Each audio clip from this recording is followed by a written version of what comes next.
Когда-то, теперь давным-давно, получается, однажды в дверь мне позвонили. Посмотрев в глазок, узнала соседа.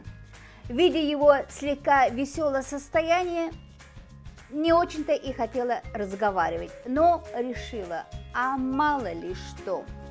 И, открыв слегка дверь, спросила, мол, чем я могу ему помочь.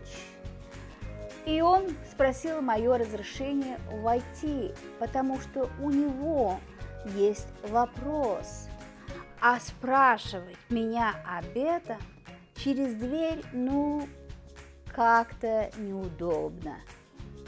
Тогда я приоткрыла дверь, он вошел. И, прикрыв дверь, но даже не закрыв на ключ, говорю ему прямо в прихожей: я тебя слушаю. И он мне тут говорит: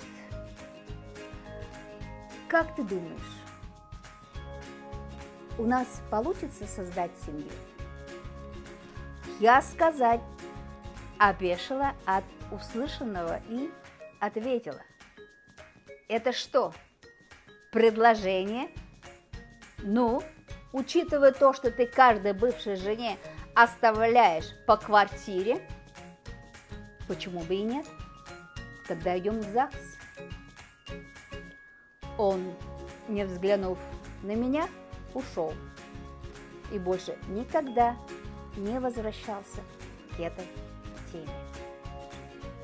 Подписывайтесь на мой YouTube-канал, ставьте лайки, будьте здоровы и счастливы.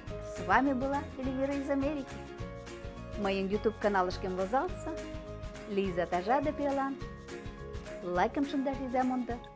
Тендандене Эльвира Америка Гичлиен.